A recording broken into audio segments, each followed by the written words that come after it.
పల్నాడు జిల్లాలో ఎమ్మెల్యే గోపిరెడ్డి శ్రీనివాసరెడ్డిపై అనేక అవినీతి ఆరోపణలు ఉన్నాయని, అందుకే వైసీపీ నుంచి టీడీపీలోకి వేల మంది చేరుతున్నారని టీడీపీ అభ్యర్థి చదలవాడ అరవింద్ బాబు అన్నారు.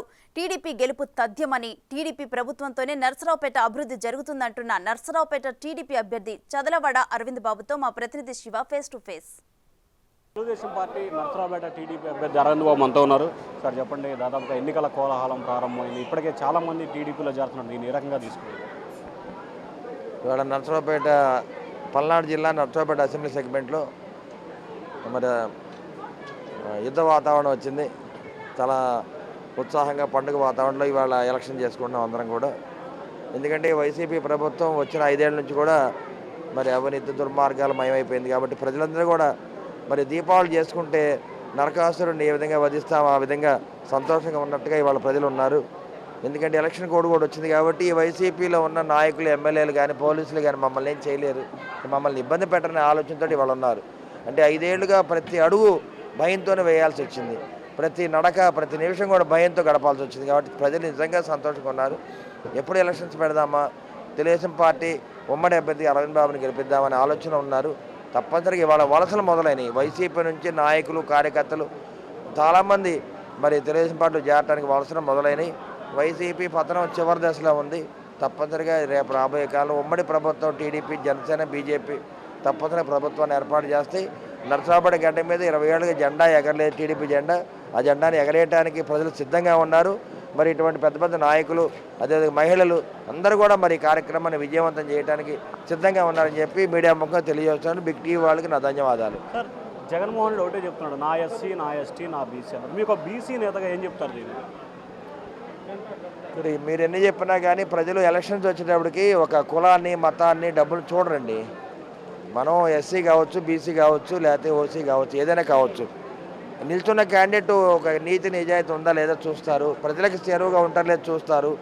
ఈ 5 ఏళ్ళుగా ప్రజలు నా కష్టాన్ని చూశారు. నేను ఒక డాక్టర్ని, ఒక బీసీ అభ్యర్థి, ఉమ్మడి అభ్యర్థిగా ఉన్నాను కాబట్టి నా ఎలక్షన్స్ కొరకు నన్ను గెలిపించడానికి ప్రజలకు సిద్ధంగా ఉన్నారు. ప్రజలు ఎమ్మెల్యే గోపిరెడ్డి శ్రీనివాసరెడ్డి 10 ఏళ్ళు ఎమ్మెల్యేగా ఉన్నాడు. ఈ పట్టణాన్ని అభివృద్ధి చేయలేదు. అదేవిధంగా మరి అవినీతి దుర్మార్గాలు ప్రజల్ని ఎవరైతే ఓట్లు వేశారో వైసీపీ కార్యకర్త నాయకులు వాళ్ళు చాలా ఇబ్బంది పెట్టాడు. కాబట్టి మరి ఇవాళ నర్సరావుపేట పట్టణంలో ఇలా పండుగ వాతావరణం ఎందుకు ఉందంటే మరి ఎస్కే మునీరు, రఫీ, మరి సిటీ కేబుల్ బాబు ముగ్గురు ఆధ్వర్యంలో మరి 2 మాజీ ఎంపీపీలు, అదేవిధంగా 6 మాజీ కౌన్సిలర్స్ కూడా దీంట్లో వైసీపీ నుంచి టీడీపీలో చేరారు. వీళ్ళందరూ కూడా పెద్ద పెద్ద నాయకులు. ఇవాళ 3000 మందితో ఇవాళ జాయినింగ్ జరిగింది.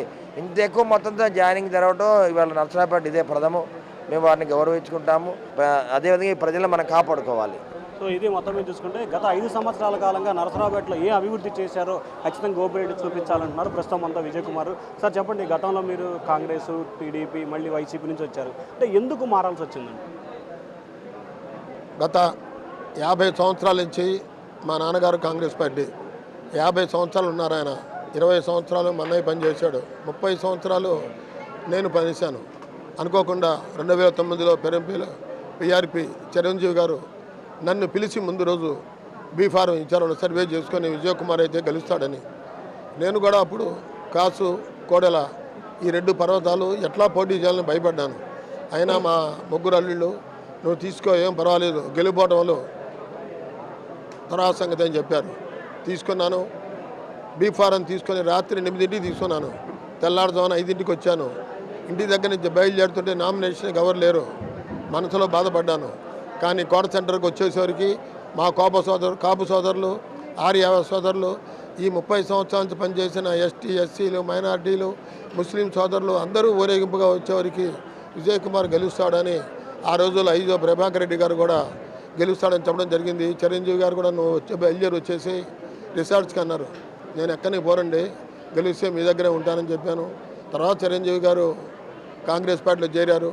అనుకోకుండా వైఎస్ఆర్ పార్టీలో అప్పుడు అయోధ్యరామరెడ్డి గారు, శ్రీనివాసరెడ్డి గారు వచ్చి నువ్వు వస్తేనే ఇక్కడ మేము గెలుస్తాం, లేకపోతే మేము గెలవం అని చేతులు కొట్టి బతిలాడితే చేరాను. తర్వాత ఈ 10 సంవత్సరాల్లో ఆయన పరిస్థితి చూస్తే 2019 నుంచి నాకు మైండ్ పోతుంది. గెలిచిన వారం రోజుల నుంచే గుళ్ళో హుండీ ఓపెన్ చేశారు. మరి రాజకీయ దోపిడీ ఇంతటితో ఆగాలి. ఎందుకంటే ఆ దోపిడీ ఆపడం కోసమే నేను ఇవాళ టీడీపీలో చేరాను. కేవలం రాబోయే తరాలకు కూడా గోపిరెడ్డి గారు లాంటి మనిషి ఈ రకంగా చేశారనేది 10-20 సంవత్సరాల వరకు మార్పు చూడాలి. జనం ఎప్పుడు వస్తుందా అని ఎదురు చూస్తున్నారు. ఎలక్షన్ ఎవరు బయటికి మాట్లాడలేకపోయారు. నేను వచ్చాను కాబట్టి మా వైశ్య సోదరులు నాకు 30 సంవత్సరాల నుంచి ఉన్న కాపు వర్గం కానీ, ముస్లిం సోదరులు కానీ, ఎస్టీలు, ఎస్సీలు, మైనారిటీలు అందరూ కూడా నాకు సపోర్ట్గా మేము వస్తాం అని చెబుతున్నారు. తప్పకుండా అరవింద్ బాబు గారిని గెలిపించడం, ఆయన గెలిపే నా విజయం. చివరిగానే అందరినీ నమ్మని చెప్తున్నాను.